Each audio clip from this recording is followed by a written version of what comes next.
It's time for Coffee with Chaos. I believe this is episode number 37. Kind of hard to believe. Anyway, my name is James. This is my coffee.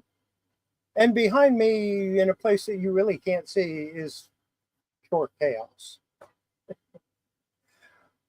I did show it one week. I'm not going to show it again. I'm going to try to get it cleaned up.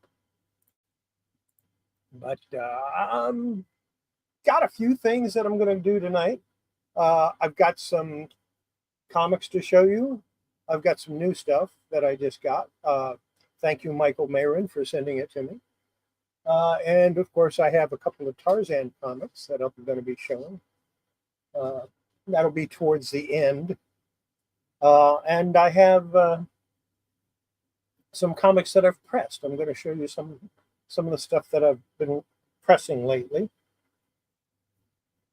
But before I get started on that, let me show you what I'm working on right now.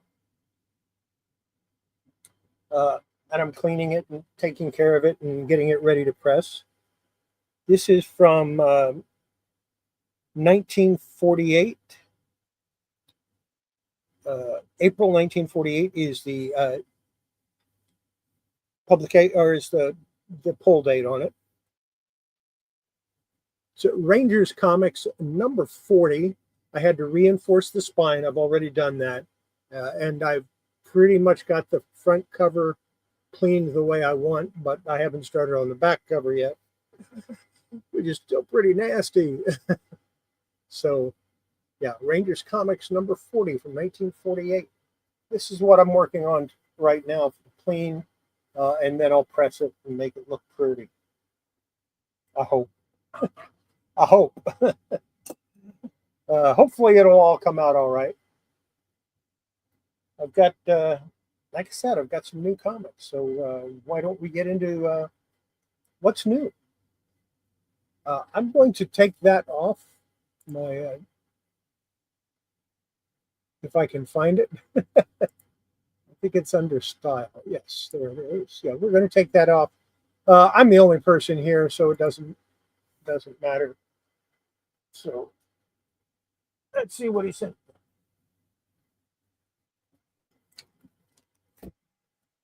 First off, it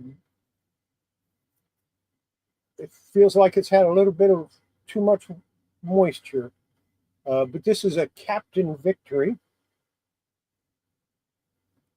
and the Galactic Rangers, and it's got some ripples on it, so I suspect it's had a little bit of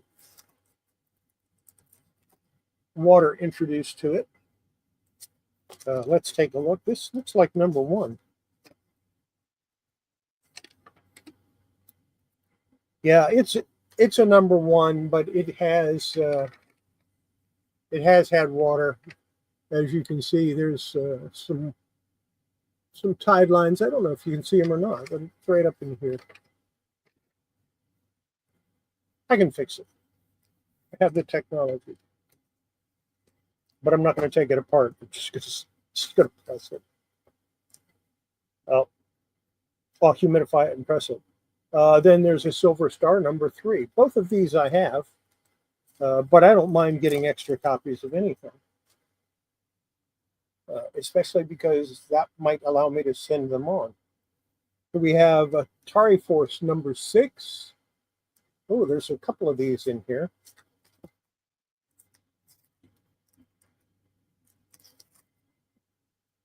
Let's take that out. Oh, anyway, number 6, number 13, and number 12. I've been trying to accumulate the Atari Force comics for a while. Normally, when I find them, it's only 1 or 2.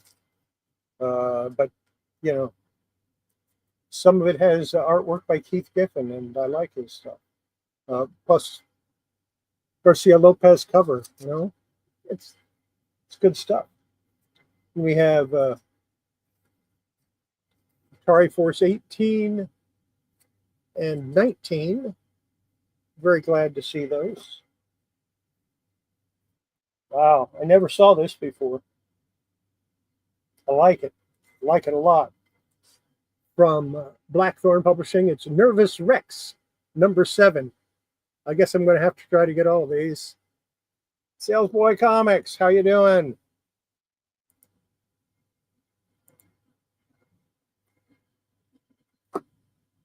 And we've got you missed it. I showed what I was working on. Aside from the one that I'm doing a video of, I'm also working on this. But this is just a clean and a press and reinforced spine. Nothing I need to show on a video. I will eventually. Got Detective 604 and 605, 606, and 607. I accumulate Detective Comics just like I do all DC Comics. Just here browsing. Glad you could stop in. Yeah, that Rangers comic is from 1948. First Adventures, #1. Don't have that. How did that happen? And Harley Quinn, #3. Like getting stuff like that. Tour #5. Great stuff by Joe Kubert. Tour was published by DC. Was never part of the DC universe. It was owned outright by Joe Kubert, but DC let him publish it. So there you go. They published it for him. But it's a creator-owned character. I think there were 5 or 6 issues initially, of which I have most of them. I don't know which ones I'm missing. From Eclipse, we have The Twisted Tales of Bruce Jones, part 2 of 4, and Hotspur, #1.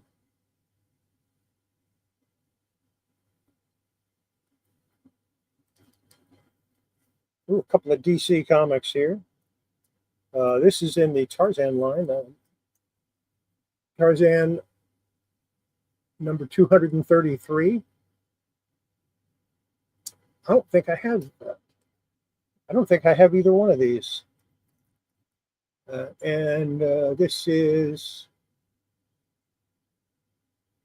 Oh, this is DC 100-page Super Spectacular #19.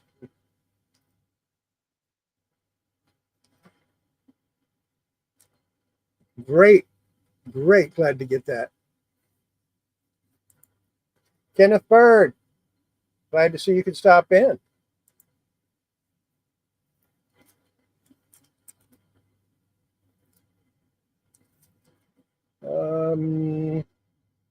Not sure what issue that is. I'm going to have to open it up. I don't mind doing.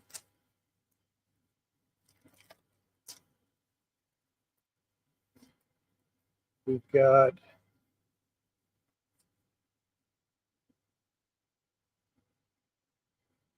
from 1974. Okay, Magnus Robot Fighter #38. Whitman, but it's from 1974. So November 1974. And the way you find that out is right there. You really can't see it too good, but right there it has the date and the issue number. And it's 7411, so that's November 1974. And on the other side, we have Mighty Samson #32, and that is from, looks like April 1972. I might be wrong.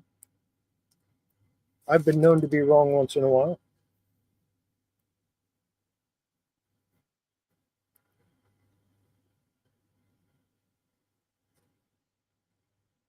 Yes, it's a reprint from 1965, but it was published in 1972.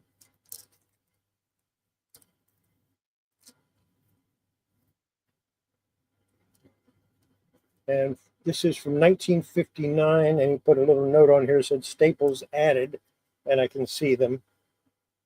Mark Trail on Safari. Mark Trail. I used to read this in the Sunday Funnies section. Loved Mark Trail. It was great stuff. But this is the first comic that I have of Mark Trail. Glad to get that. Mighty Samson number 12 is on the back side.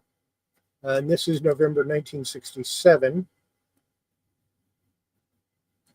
Low grades, split spine bottom, about 3 inches.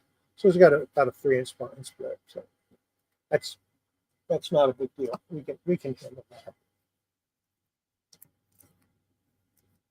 Ooh, like that. Pep number 158. 12 cents, so it's sometime in the 60s. And then we have Jughead, Archie's Pal Jughead, number 111, also from the 60s. There's a Forever People number 4. I assume it has some spine problems because of the way that is.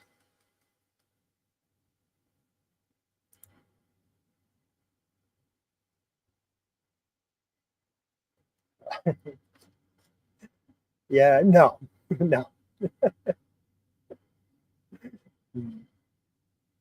I can understand that, but no.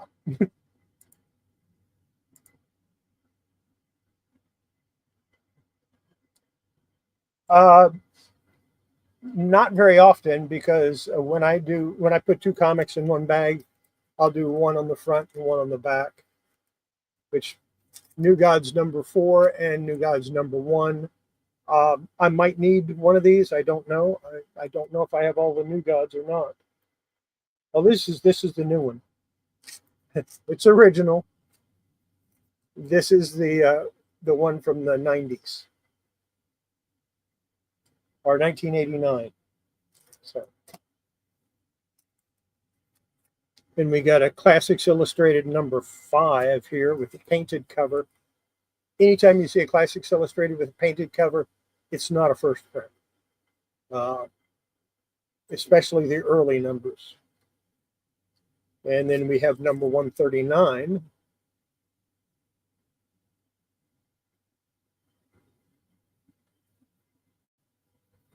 I haven't started going through and working on any of my Classics Illustrated. I'm still doing the Classics Illustrated Juniors.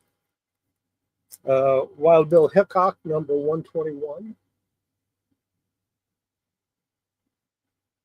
And from Charlton, we have U.S. Air Force. And that is before they started putting the numbers on the cover of their comic. So let's check it out and see what number it is. You never know, we might get lucky.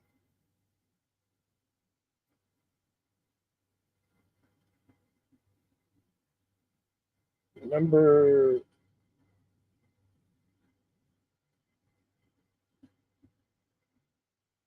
I can't read it. It's so faint. The print on it is so faint, I'm going to have to get out my my magnifiers to find out what it is. It's either a number 20 or number 30. Or somewhere around there. And it's from looks like 1962. So might be a little older, might be a little newer than that, but yeah, U.S. Air Force Comics from the early 60s.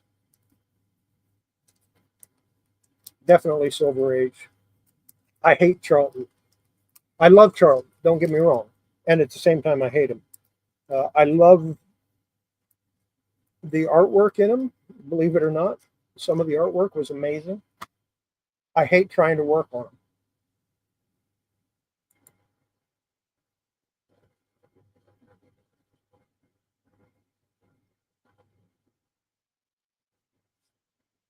Yeah. I live in Texas and I have comics that sit out. Don't worry about them.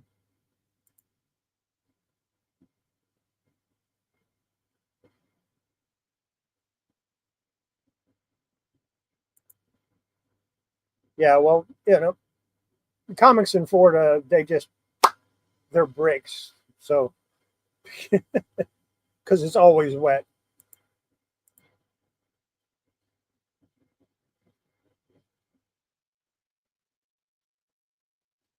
I've seen that on brand new comics. When I had my store, I'd sometimes get a shipment from well, Capital Comics for a while, and then Diamond Comics. Sometimes you'd get them, and you'd have ink bleed from the back cover onto the front cover. And I think what it was they were packed in boxes, and when they went to grab them, they just grab a stack and count and toss them in a box, and sometimes they'd be stuck together. So I've seen that happen. Yeah, I like Charlton a lot. As far as, I mean, I've got some Gorgos that I've read over and over and over because they're cool and the artwork is good, but I would hate to work on them. I'm going to have to eventually.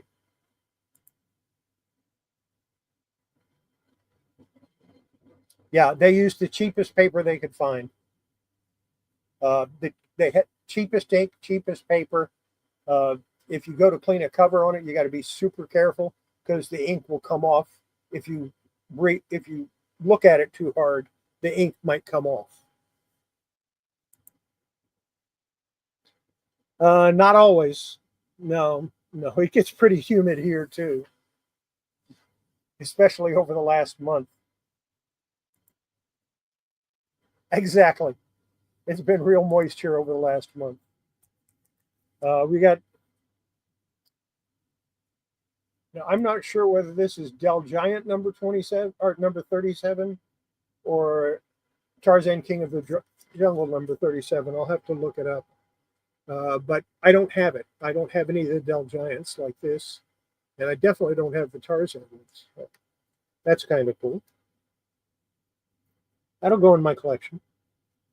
Preview of coming attractions. Here he included a low-grade Tarzan. Definitely needs some work. I will work on that. I don't need it for my collection. I have one of these. Oh, but I don't have one of these. And that's maybe number 40. I don't know off the top of my head. So, yeah. Oh, no, this is not number 40. This is number 40. I guess I'll have to look. 48 maybe. I don't recognize the cover, so I'm pretty sure I don't have it. Yeah, this is number 48. And it's a shame. It's not. A lot of people would say that that is a subscription crease, but in this case, it isn't because there's no sign of a subscription crease on the back. And you would see that with a discoloration. Nice white pages, though. Really nice, nice copy. Number 48, I don't believe I have that in my collection. I will by the end of the night. And this is number 40 from 1953. Some interesting notes about Tarzan that I'll get into when I start going through them. But that's what he sent me, and I'm very happy about it. And I thank Michael Marin for them. I sent him a box also, and there's a comic in there that's probably worth all of these. I sent him one. I sent him a bunch of comics, but one of the comics is probably in value what all of those are worth. So that was fun. Let's see. What are we going to do next? Let's see.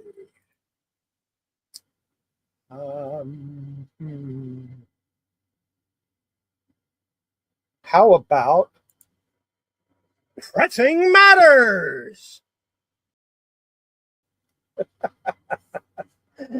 Yeah, we'll show you some comics that I've pressed recently. Uh, just a simple clean and press is all I did to any of these. We've got Ghostly Tales number 137 from 1979. It turned out pretty nice. Didn't do a deep clean on it, just knocked the dirt off of it. And yeah, I like the way it turned out. Then we've got Life with Archie, number 626 from 1964. That also turned out pretty nice.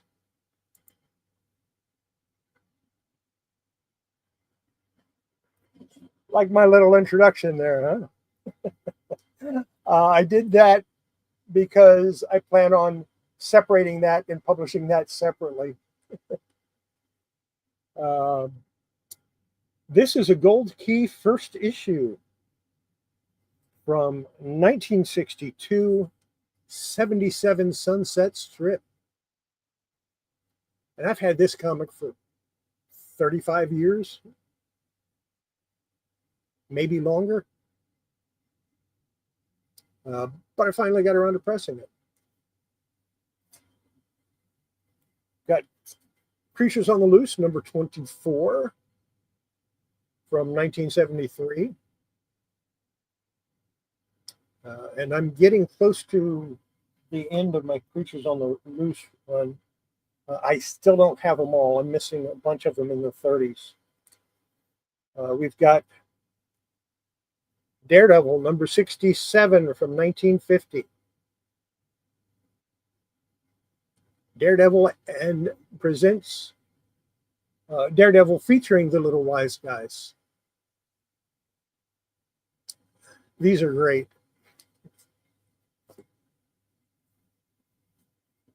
We've got Windy, number 83, with the Campfire Girl, or Bluebirds. It's from 1974. It's got a lot of creases on it, but I think it looks a lot better now that I pressed it. You can see it's still got some problems, but it looks better. Here's a number 9, a Welcome Back Kotter, number 9. This was published in 1978.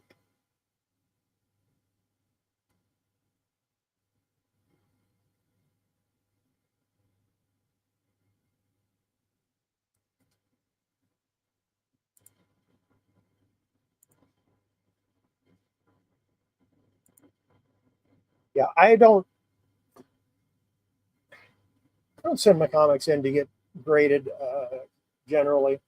I just don't. I would rather spend the money that I would get from grading a comic.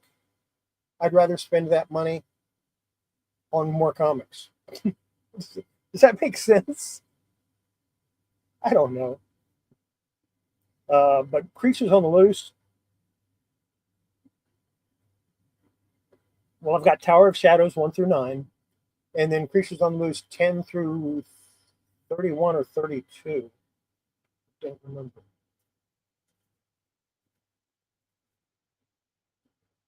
Yeah, through 31, and then I'm sporadic after that. So I got a bunch of them. You're not going to find a Creatures on the Loose number 1 because that was Tower of Shadows. We've got from 1984, American Flag, number 4. Still need a number 1 of this, and maybe a couple of them. This is okay,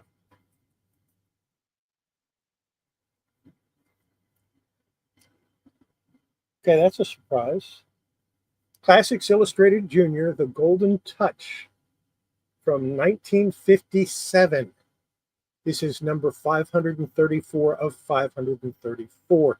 It is a first print, which, yeah, that makes me happy.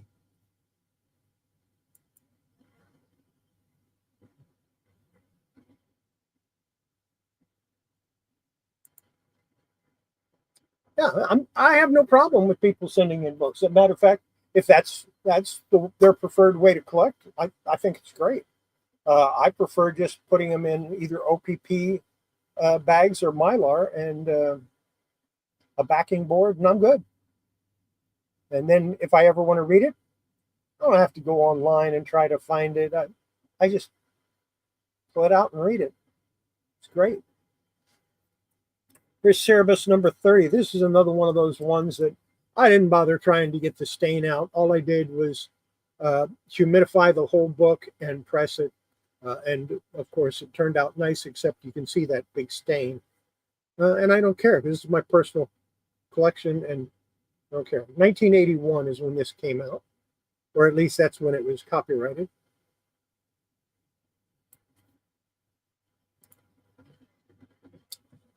I believe it is, but I don't have number 1. That was a number 4.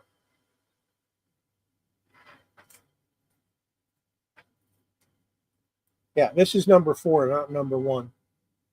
Number 1 is the one that I don't have, and maybe a few later issues also. Then we've got Beetle Bailey, number 75. And this is from 1970. Charlton Goodness. The next one is kind of bizarre. And I'm not completely sure why I'm keeping it. Well, because I like bizarre things when it comes to comic books. This is a really badly miscut comic. Blue Ribbon number 2. And if you look at it, it is really badly miscut. And when I first saw it, I thought, well, maybe somebody just trimmed it, but that's not the case at all. Because if I can line this spine up, you'll see that not only is it cut crooked here, it's cut crooked on the bottom as well. And I like oddities like this, so yeah, I'm going to keep it. The fact that it's an Archie comic, well, red circle, but if you look inside, it's published by Archie. that means nothing whatsoever. I've got Brothers of the Spear, number 8, from 1974. Nice Bronze Age gold key. Goodness. Has a crease here, but other than that, it turned out really nice.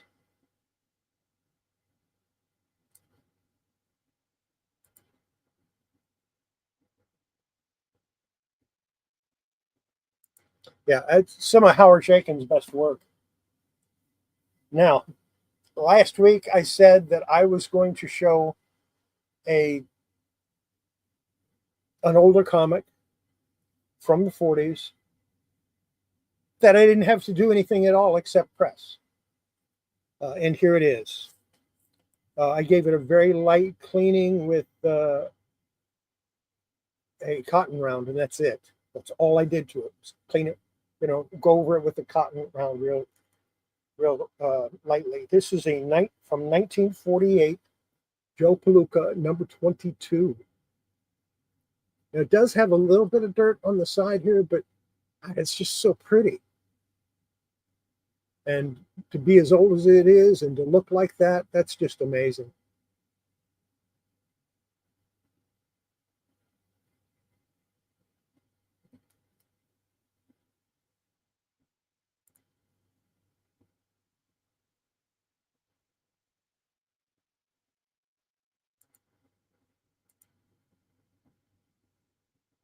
Yeah, I saw a lot of Black Panther number 1s from the 70s that were miscut or miswrapped.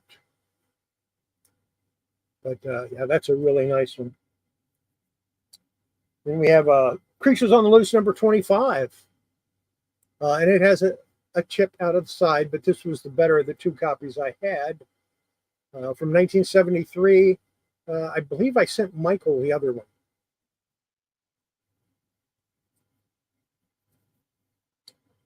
And we have Richie Rich Jackpots. This is number 17 from 1975. And I like reading Richie Rich comics. I'm sorry. I just like reading them.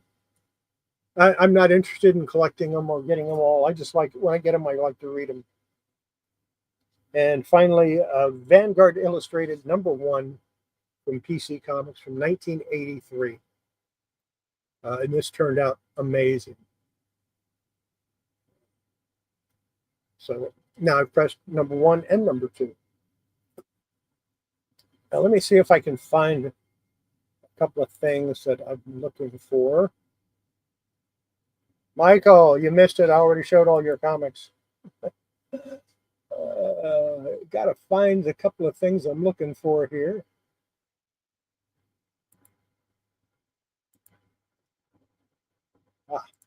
First one I want to show you is this. Show you this picture first. And I showed this last week, and it wasn't in the best shape in the world. And this is one of the pictures from last week. And then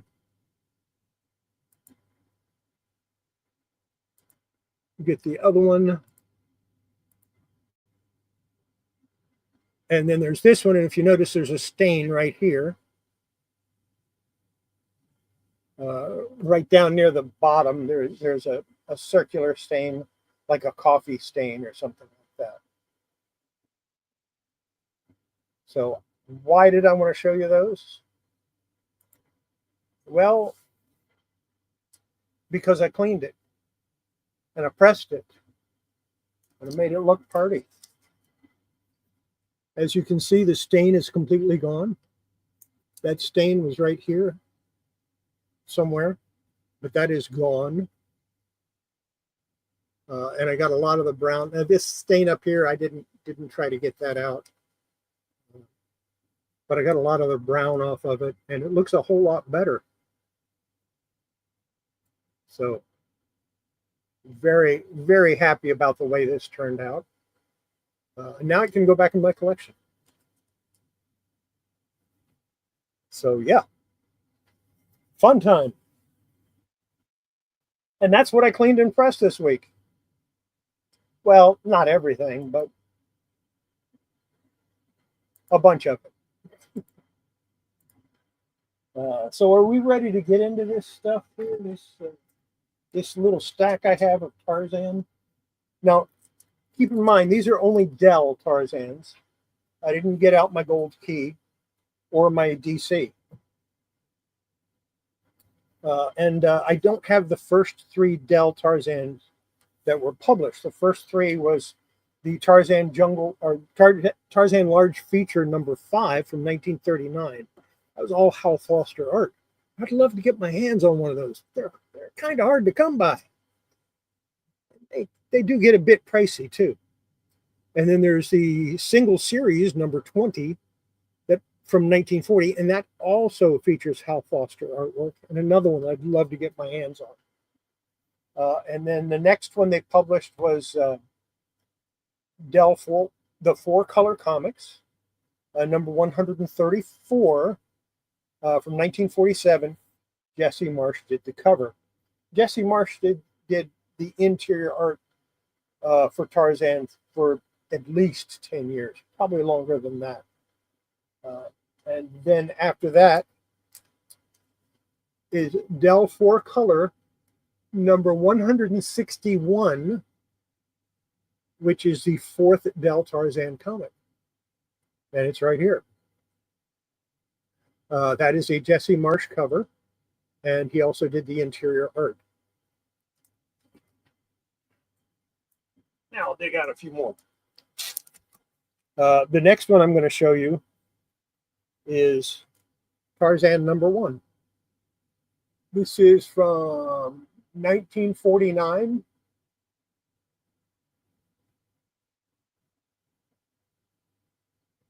And when I first got it, I thought the cover was detached, and I thought, well, this isn't the original cover. Then I realized, yes, it is. And the reason I knew it was on the lower staple, it had a piece of paper from the original cover that matched the upper, where the upper staple would have been. So what happened was the cover was upside down and backwards, and whoever got it pulled the cover off so they could put it right side. So that's what that is.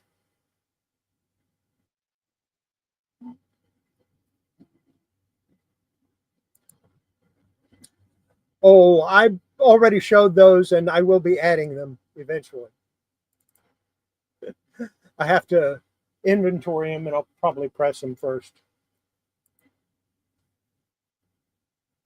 This is Tarzan number 2 from also from 1948.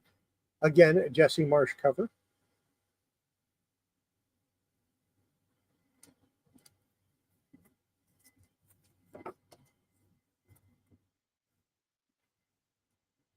And here is Tarzan number 3. This is a key issue, but for some reason, Key Collector's app does not list it as a key issue. So why is it a key issue? It's the first comic book appearance of Boy, Jack Clayton, and that's Tarzan's son, and of course that's who's hanging around his neck. But this is his first comic book appearance. Makes it a key issue. Sorry, people, but it does. Now, in issue number 14, he's referred to as Korak, and then never again. That's the only time in the Dell comics that I can think of that he is referred to as Korak. All the rest of them, he's referred to as Boy. Now, this one is number 5. And as you can see, Boy's sitting up there.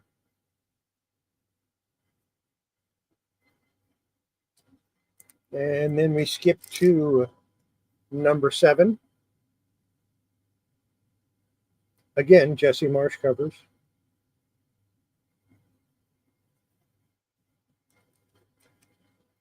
Number 11.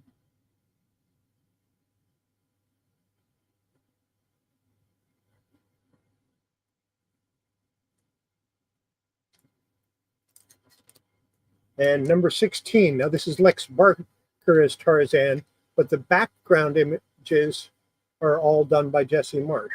So it's still considered a Jesse Marsh cover. And like I said, number 14 is the only time he's referred to as our Boy is referred to as Korak, and I don't have that issue. I'll get it eventually, but right now I don't have it. And then they went to photo covers.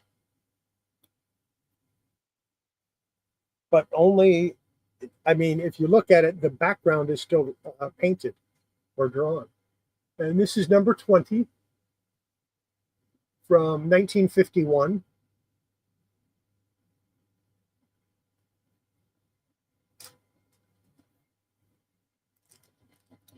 And this is number 30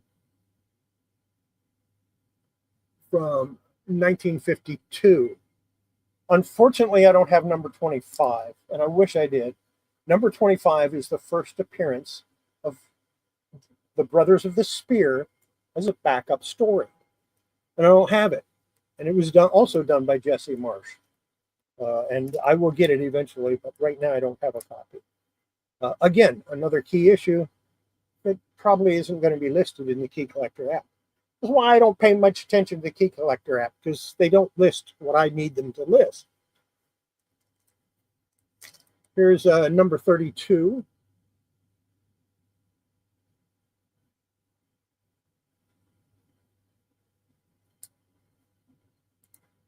Yeah, absolutely.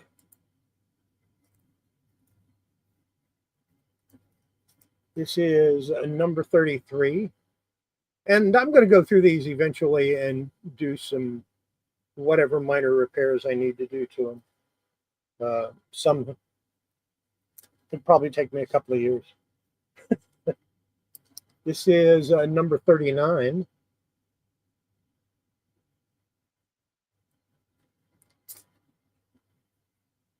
And just to make Michael Mayron happy, I'll take that number 40 and just set it right there. This is 1953, number 41.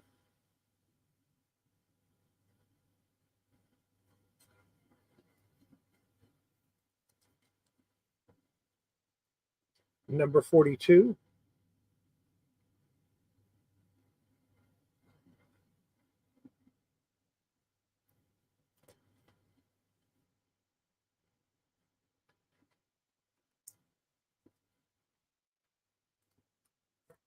Hang on a minute. Got to check something. This is number 39.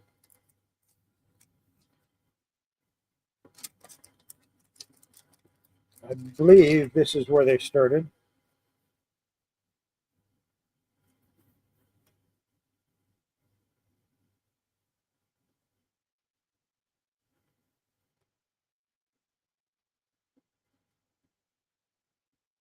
All right, I'm going to show you 2 pages from this book. This is the first one, and this is Jesse Marsh artwork. And here's the Brothers of the Spear. Now, if you notice, this artwork is a whole lot different. And that's because number 39 was the first time that Russ Manning did the Brothers of the Spear story, the art for Brothers of the Spear. And if I remember correctly, he took over on it and did it for from then on. So to me, since Russ Manning is an amazing artist, that makes this one also a key issue. Well, what do I know, right? Anyway, there was a number 42.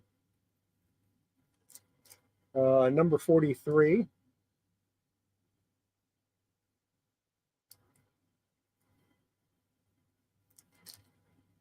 Number 44.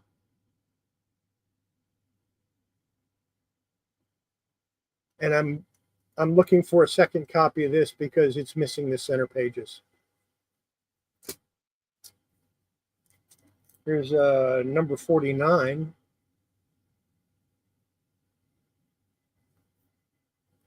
Well, this one definitely needs a clean. This one might need a wet clean. It's number 50.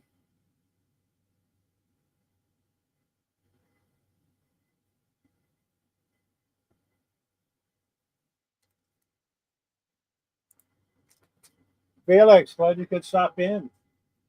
Yeah, I'm showing off some of my Tarzan collection. These are the Dell. If you want me to show the gold key that I have next week, I can do that. I don't mind showing my Tarzans. Here's number 51.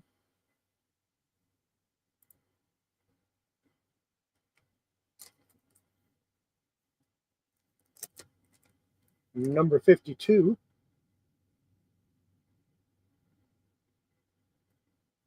And all these have Lex Barker as Tarzan, but you know.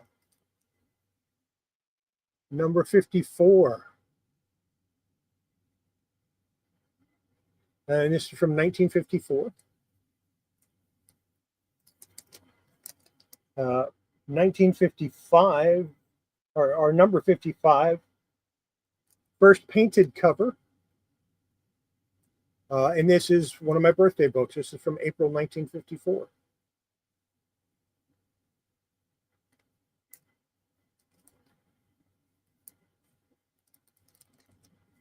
It's number 56.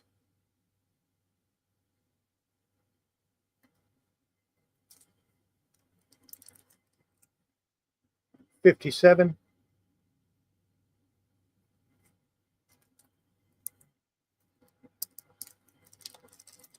Number 58. Oh, excuse me, this is number 59. I must not have number 58.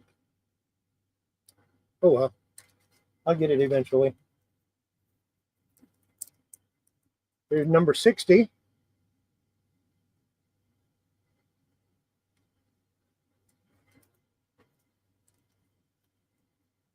Number 61.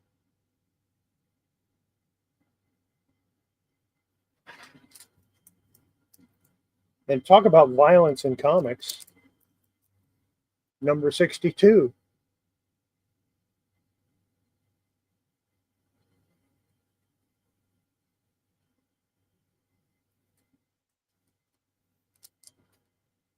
Number 63.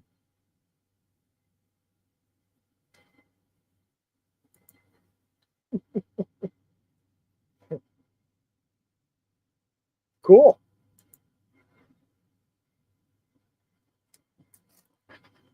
I had to. I can't afford to buy anything right now. uh, it's one of those things that happens sometimes.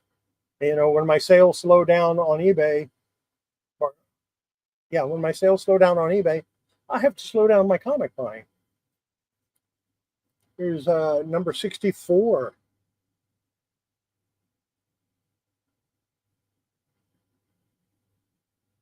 In January 1955. We are definitely into the Silver Age.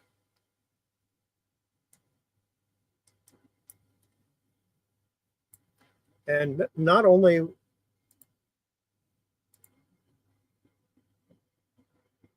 yeah, you can do that. Not only are we in the Silver Age, but we are in that period after the Comics Code Authority came out.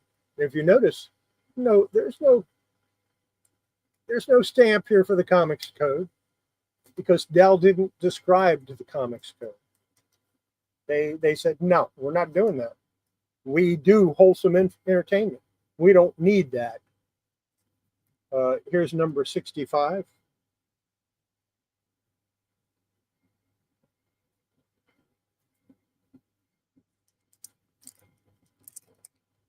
Number 66. And when Gold Key took over most of their titles, Gold Key didn't do the Comics Code either. Number 67.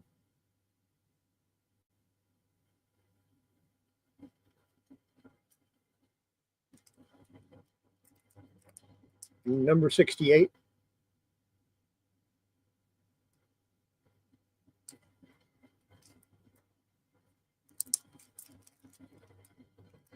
Number 69.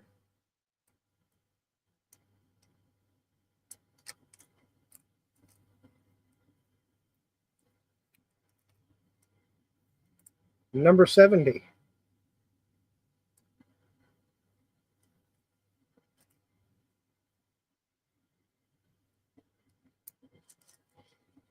Number 71.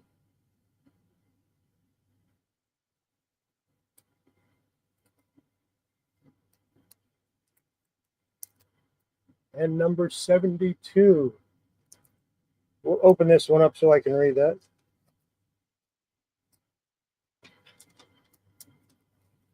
Here is why Dell refused to do the Comics Code. A pledge to parents, the Dell trademark is and always has been a positive guarantee that the comic magazine bearing it contains only clean and wholesome juvenile entertainment. The Dell Code eliminates entirely rather than regulates objectionable material. That's why when your child buys a Dell comic, you can be sure it contains only good fun. Dell comics are good comics is our only credo and constant goal. Oh, and by the way, take a look at how what those pages are.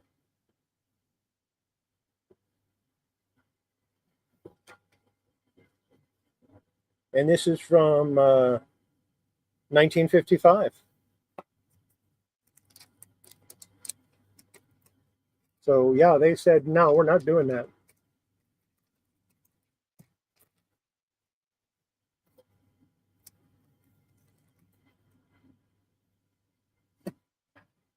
And DC could have done the same thing because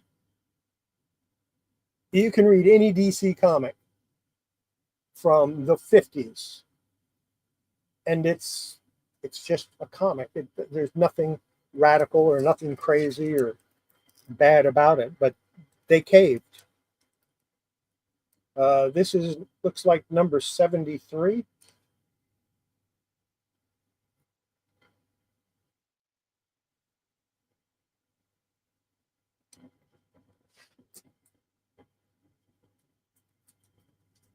Oh, I still have more. Number 74.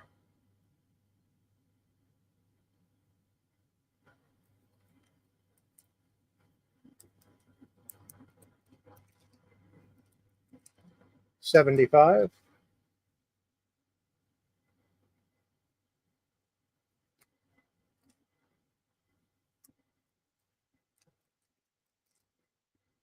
Number 76.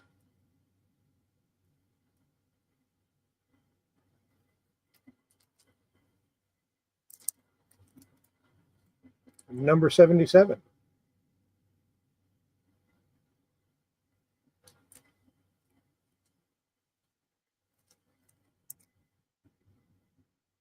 $78.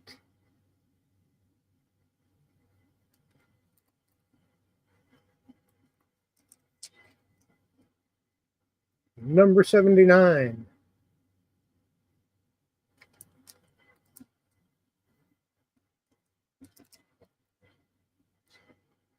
Number 80.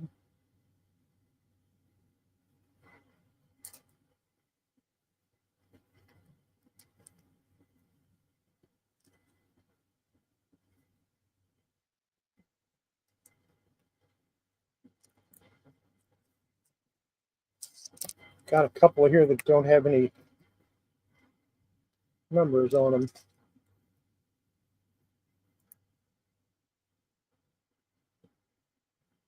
I'm not sure what number this is, but it's the next in the sequence.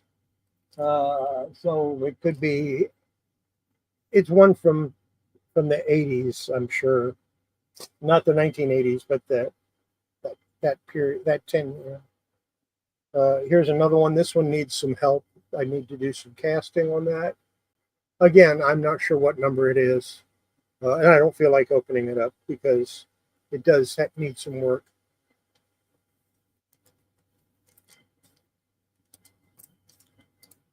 This is number 91. So those other two are somewhere between 81 and 90.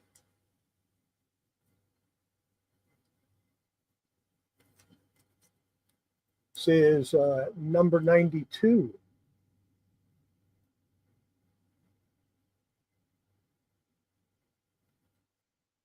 I'm not sure why they went away from the painted covers and went back to the photo. 96.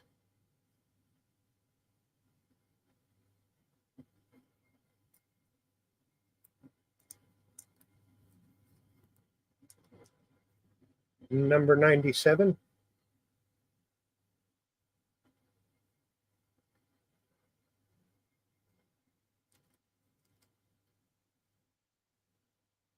Number 101.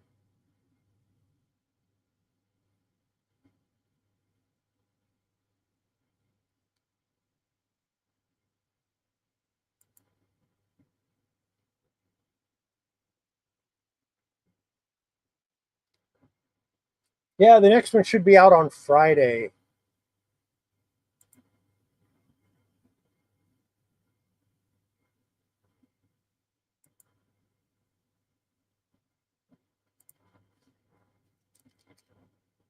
Number 102.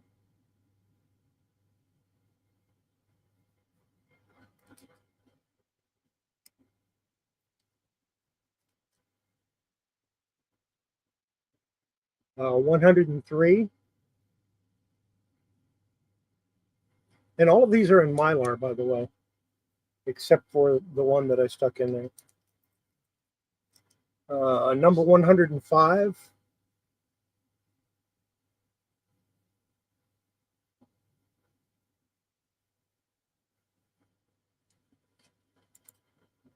Yeah, there's standard ads that were on pretty much all of the comics, so.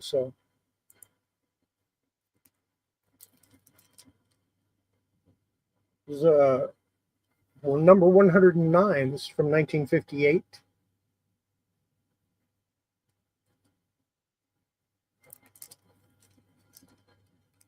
110.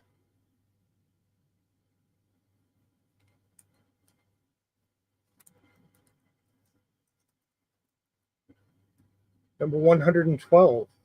We're back to painted covers. I like that.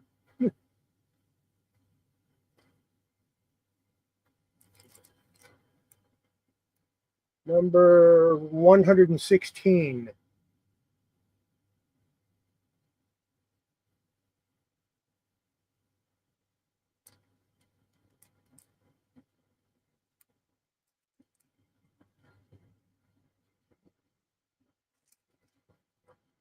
Number 118.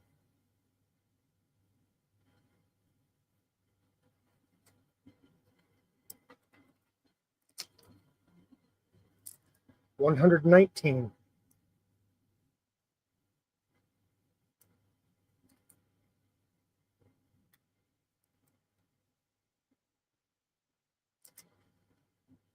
Number 120.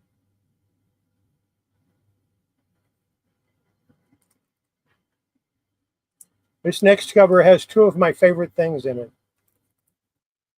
It has Tarzan, of course, because it's a Tarzan comic. Number 121. So it has a Tarzan in it, like I said, because it's a Tarzan comic. And, of course, it has a dinosaur. T-Rex. At least how they thought T-Rexes looked back in 1960.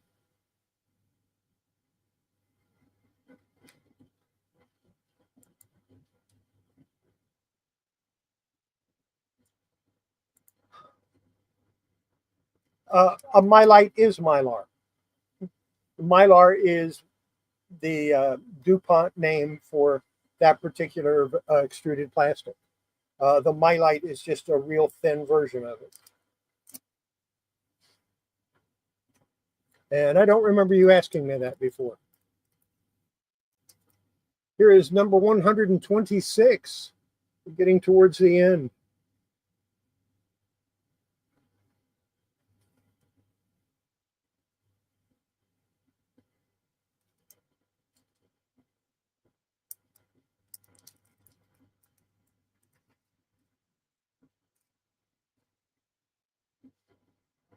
Now look, this was number 121.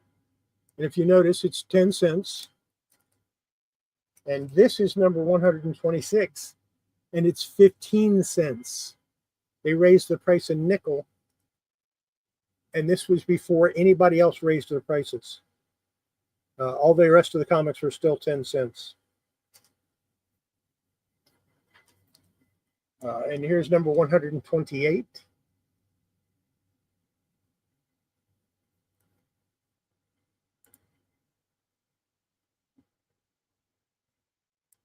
Yep, sure did. Number 129.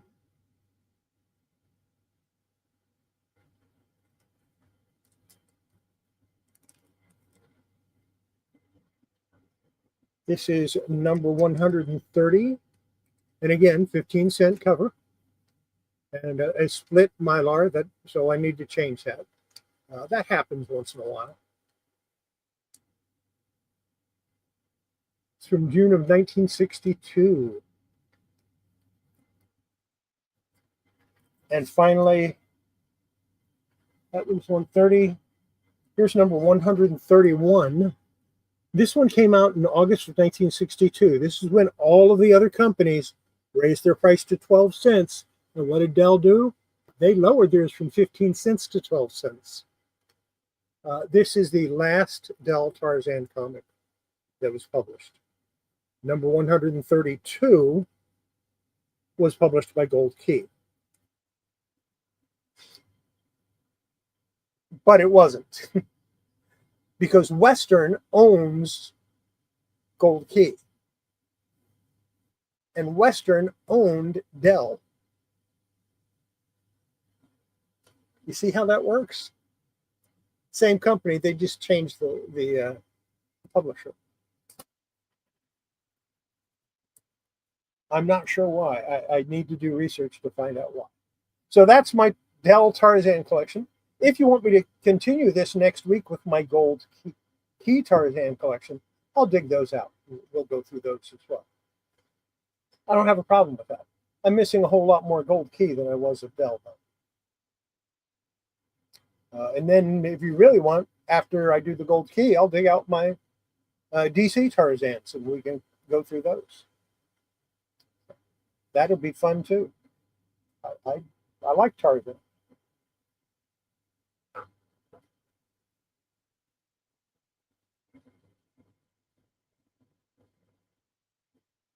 And I have read every Tarzan novel. Actually, I think Edgar Rice Burroughs published 50, 62 novels, I think, total, and I read all of them. I had them all at one time. They were all in paperback, but that was in the 70s, and I don't know what happened to them. Uh, they're long gone. But I had all of the Tarzan, all of the Pellucidar, all of the Mars, all of the Venus. Uh, I had the Mucker, the Return of. So I had his westerns, his science fiction, his fantasy, his jungle adventures. Um, at the Earth's core stuff. I had all of that, and I'm thinking, I might be mistaken or misremembering. I swear he did a romance one also. It wasn't heavy romance, but it would have fit into the gothic romance style. He also did the Monster Men and some other things. So yeah, Edgar Rice Burroughs was one of my favorite authors uh, back in the late '60s, early '70s, and I voraciously read everything I could find in his, along with Jules Verne and Edgar Allan Poe and all of these other guys. Yeah, Robert E. Howard. I read all of that stuff. Yeah. Tarzan, definitely one of my favorites. Uh, if I had to get rid of all of my Dell and Gold Key, I would still keep the Tarzans. And probably the Korax also, because Son of Tarzan, yeah, why not?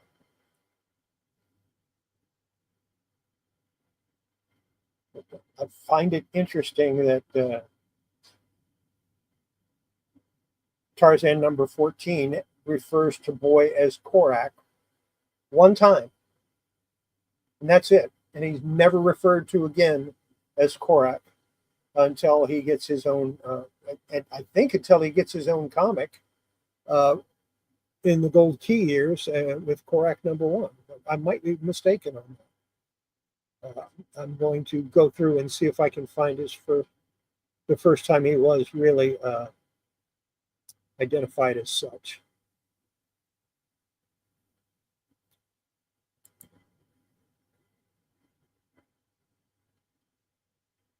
Yeah, uh, figure a loaf of bread was about 10 cents, a nickel to 10 cents, depending on where you bought it. So, yeah, in the 60s, 12 cents was a lot of money. I used to get a quarter allowance back in the early 60s. And I used to, when I got my quarter allowance, I'd go to the store. It was a mile and a half walk to the store, but I would walk to the store, to the local drugstore, and then to the 7-Eleven. And I'd buy a comic from the drugstore, and I'd buy another one from the 7-Eleven. And I'd also get this newfangled drink they had for a nickel called a Slurpee. And I would sit on the curb, read my comics, and drink my Slurpee. And that's the way I did it. Then they raised the comic price to 12 cents, and I was devastated because I had to give up my Slurpee or give up a comic. Fortunately, I discovered that if I picked up one of those soda bottles that was sitting in along the side of the road, I could get 3 cents. So, yeah, I would pick up 3 or 4 soda bottles and still get my Slurpee and my 2 comics, and I was good. Because comics went up, but my allowance didn't. And they went to 15 cents and then 20 cents. But even then, 20 cents was cheap. I mean, I had a job by the time they went up to 20 cents, and I was making decent money. And, I was getting like $3 an hour, which doesn't sound like much, but, in the very early 70s, that was pretty decent money. So for 1 hour's pay, I could buy 15 comic books for 1 hour's work. Now you're lucky if you can get one for an hour's work. Well, you might be able to buy 1.5, maybe two, depending on how much you make. So yeah, that the price of comics has gone crazy. But here's the funny part: when that one company decided, okay, we're going to print our comics on newsprint, and they printed them in color on newsprint, and they discovered that they could sell them for like $1.50 because they weren't using expensive paper.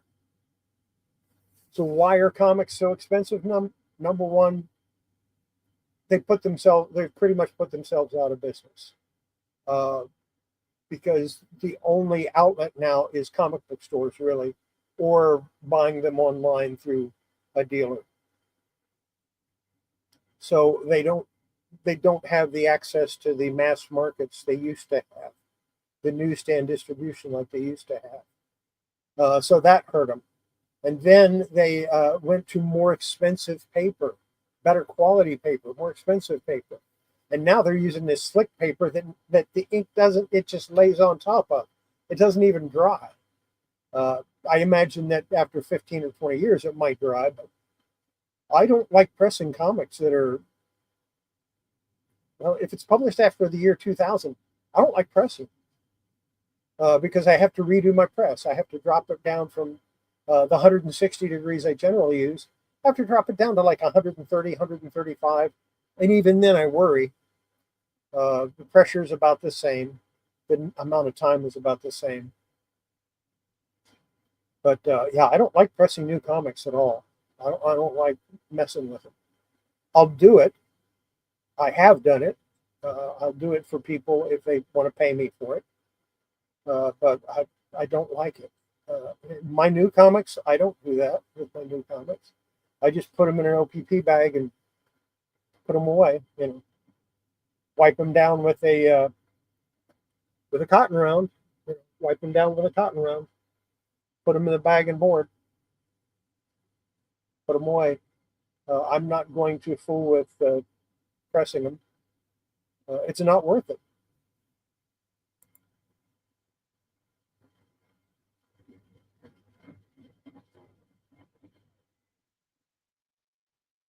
Yeah, but you see, a lot of places had that deposit on bottles way before that.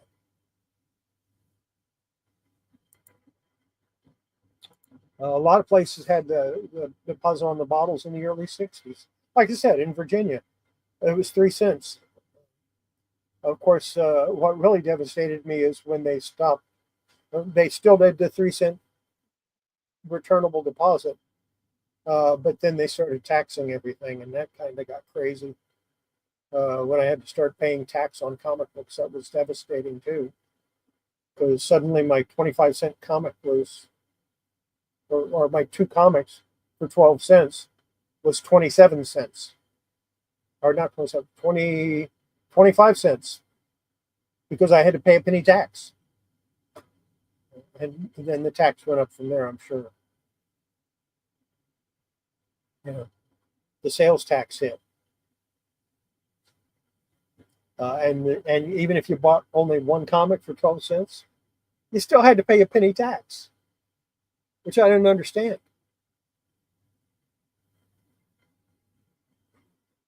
But they had a minimum. The minimum was a penny.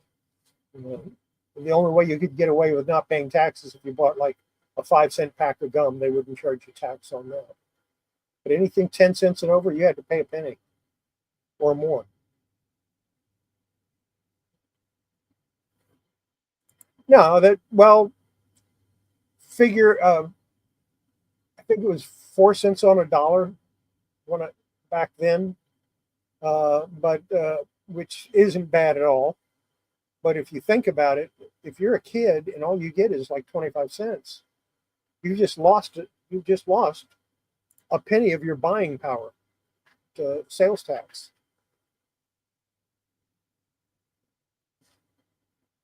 So yeah, comics stayed 12 cents to up to I think 1968 or 1969, and then went to 15 for 2 or 3 years, and then went to 20, then to 25, then to 30, then 35, then 50 and 55 and 75 and dollar 25. They just kept going up from there. And now, you know, I'm sorry, I'm not going to pay $6 or $7 for a comic book, for a new comic book that may or may not be worth $6 or $7 3 months from now. When I can buy an older comic for $2 or $3, clean and press it, and have a nice looking book that probably is a better read.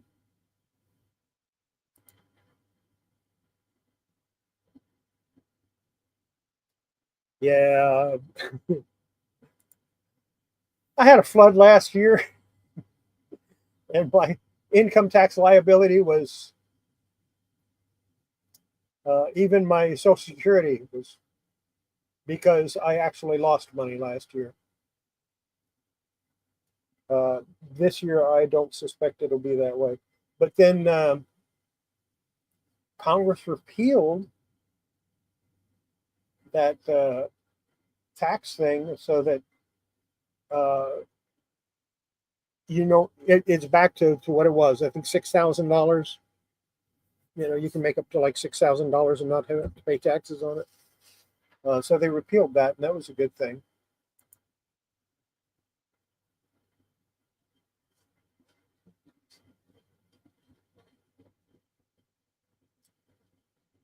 I look forward to it.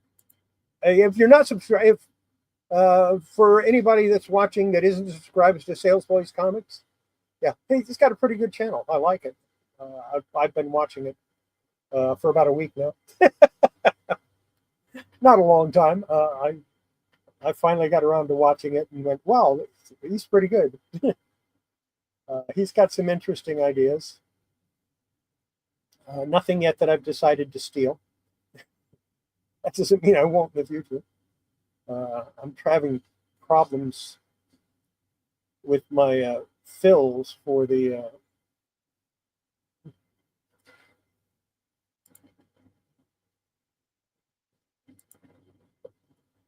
I'm having trouble making my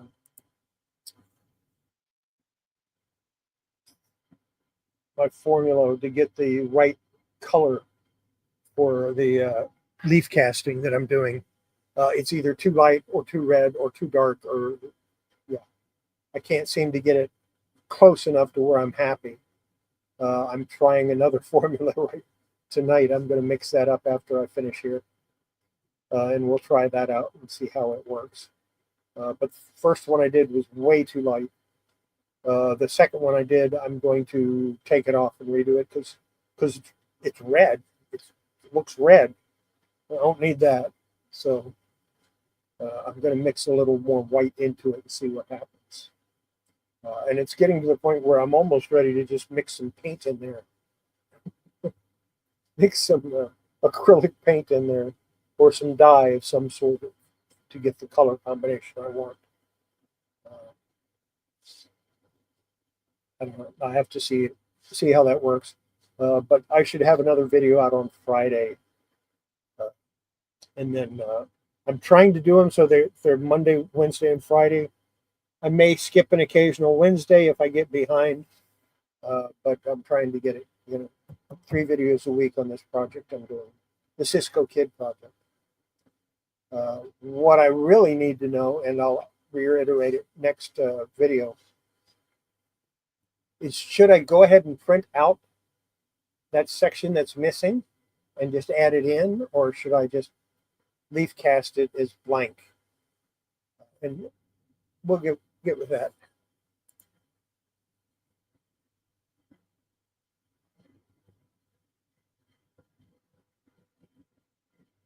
Yeah, I don't understand how he can do that.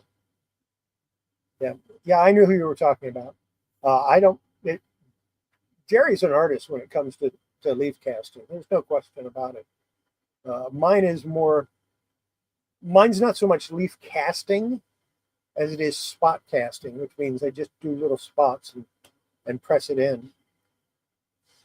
True leaf casting, I think, to really do leaf casting properly, you need a suction table.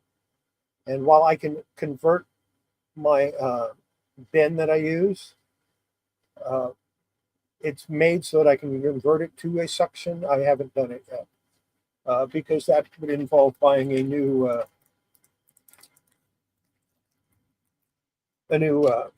vacuum since mine burned up after the flood last year. So I need to get a new one sometime, a new shop vac. And when I do, I'll go ahead and set that up, build the little table that I want for it to set it up so that I can use it. Then I can do a vacuum on it. I can do a vacuum table. But what I used was a large cat box. And then I had some old box fans that were trash. So I took the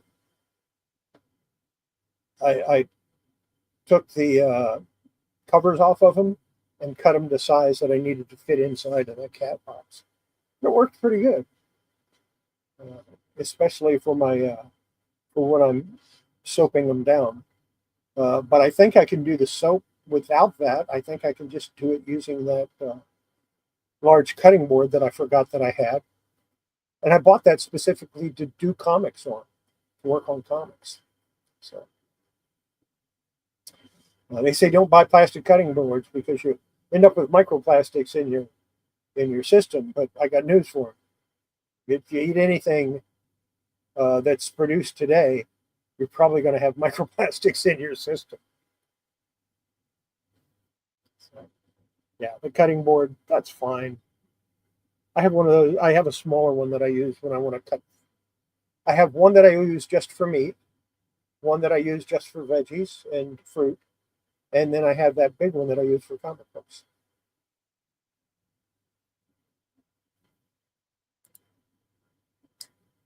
And you aren't the only one. I think Salesboy Comics liked it a lot too. I have a feeling both of you are going to steal that idea, and that's fine. Hey, if one of my videos gives you an idea on how to do something, well, that's what I'm putting it out there for, is to share the things that I do.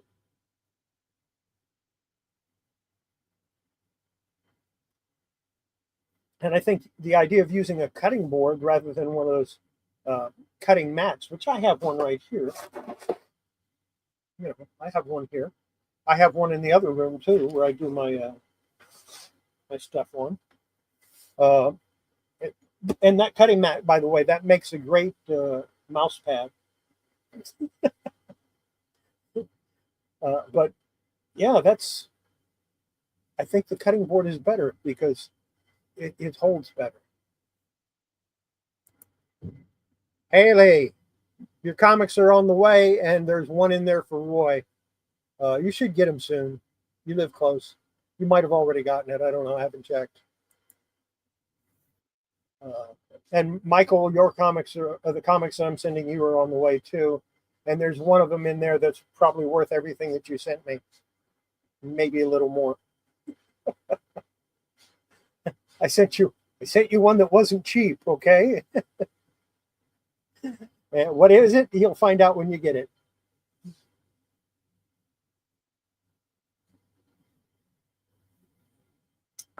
Let's see. I'm going to check that real quick and see if it's arrived or when it's due to arrive.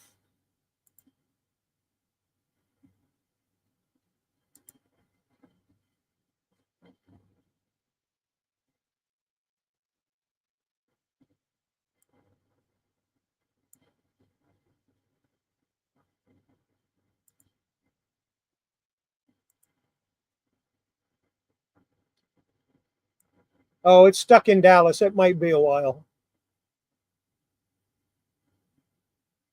That's right. I sent it on Monday, so it might be a while. And yeah.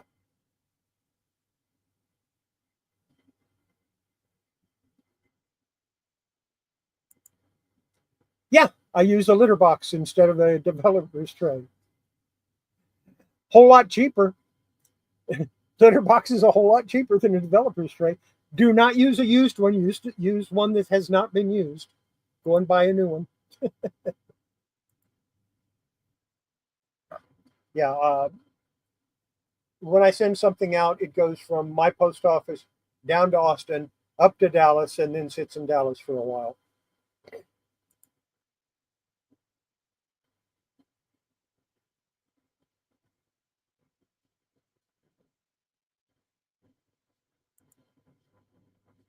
Oh, you'll get into it eventually. Uh, I do a lot of Bronze Age, a lot of Silver Age, and of course some older stuff.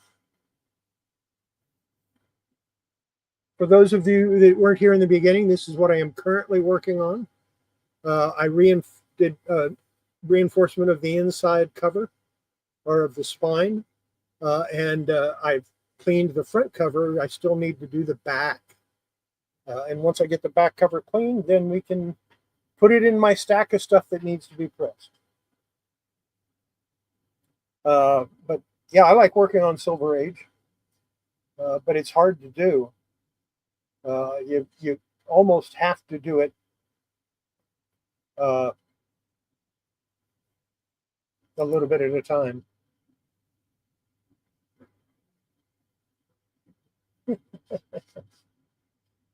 Yeah, that was a while back, though. That Tales to Astonish I sent you was a while back. This is another one that's going to stun you.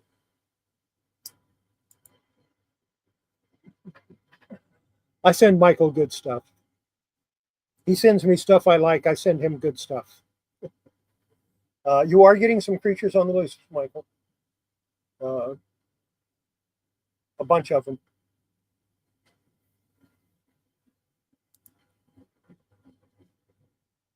Yes, it is.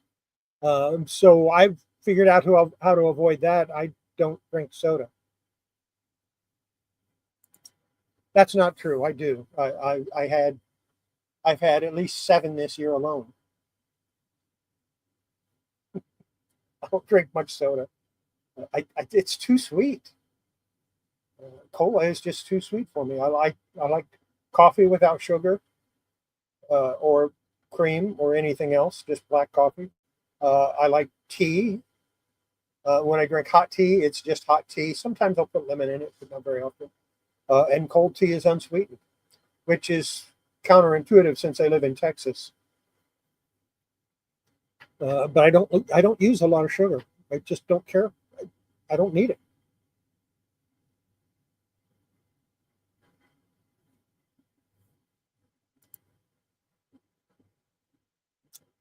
I'm not. I'm not going to do your guitar string thing. I'm going to stick with what I know. Besides, I don't have a guitar string. I do have. I do have staple wire. I could make one out of staple wire, but I'm just not going to. It was a great idea. I do like the idea. I have a method that works for me, so I'm going to keep doing it. It might not be as easy as yours, but once you get used to doing something a certain way, it doesn't matter if it's easy or not. Once you get used to doing it a certain way, you might as well keep doing it that way. Oh, by the way, the next large comic I'm going to work on, I'm probably just going to press it. I don't think I need to clean it at all. But I have to finish. I have to wait until I'm done with this video before I can press it because I'm going to want to cold press it. But that'll be this one. So that'll be the next one I press. Probably won't be this week, but you never know.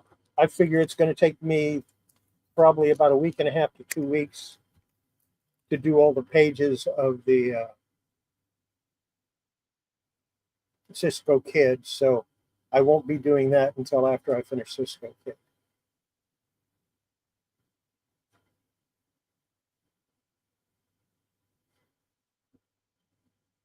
hey, like if you come up with a good idea and you share it with the public, people are going to latch on to it. People are going to use it, and that's cool. I like that. That's why I went ahead and showed my cutting board, because it's a good idea. At least I thought it was, and evidently the two of you thought it was. So that yeah, show the good ideas, show the bad ideas too, so that people know not to use them.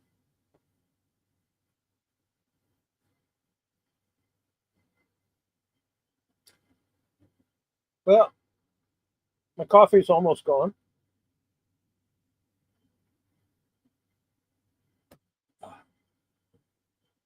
And I think I'm about done.